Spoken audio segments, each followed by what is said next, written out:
दोस्तों आज हूँ તમારી સાથે ઈંડાની રેસીપી શેર કરીશ। મેં અહીંયા 4 ઈંડા લીધા છે। એક વાસણમાં તોડી અને કાઢી લીધા છે।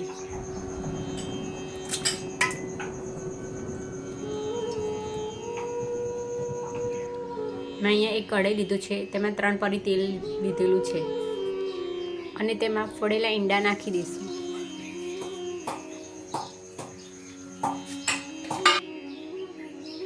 अर्धी चमची मीठू नाखीशू, अर्धी चमची हळदर नाखीशू અને સારી રીતે મિક્સ કરી લઈએ અને તેની ભૂકી બનાવી લઈશું।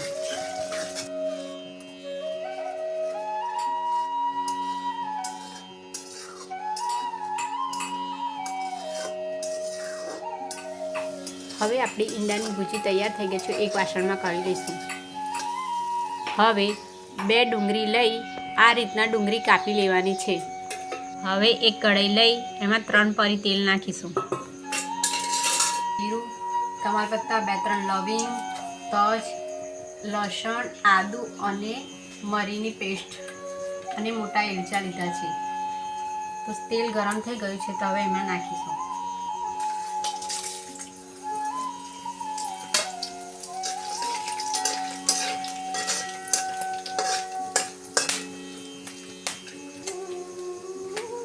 आदू लसण की पेस्ट नाखीશું। હવે કાપેલી ડુંગળી નાખીશું।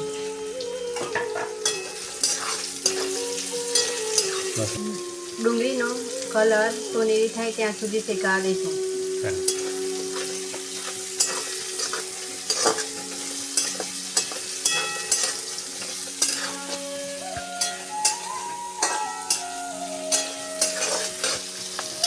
આપણી ડુંગળીનો કલર ચેન્જ થઈ ગયો છે તો ટામેટા એ ગ્રેવી નાખીશું।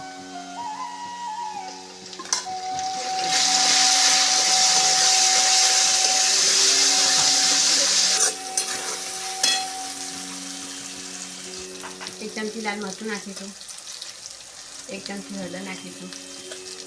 સ્વાદ અનુસાર મીઠું નાખીશું। એક ચમચી ધાણા જીરું।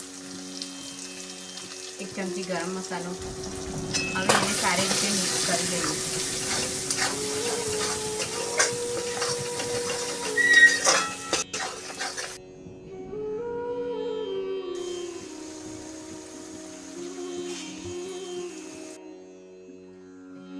પાણી રેડીશું।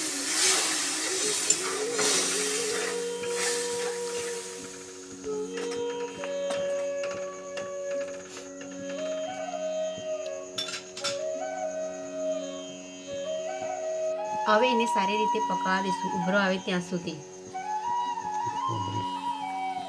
તેલ છૂટું ના પડે ત્યાં સુધી શેકાવા દઈશું।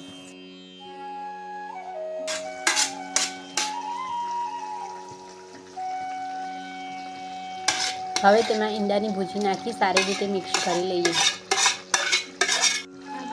સારી રીતે મિક્સ કરી લઈએ।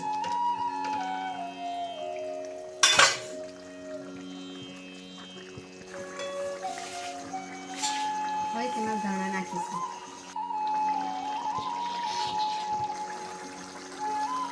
દોસ્તો આપણી ઈંડાની રેસીપી તૈયાર થઈ ગઈ છે।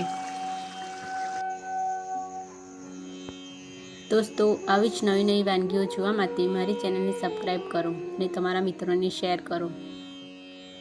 હવે આપણી ઈંડાની ભૂજીની રેસીપી તૈયાર થઈ ગઈ છે।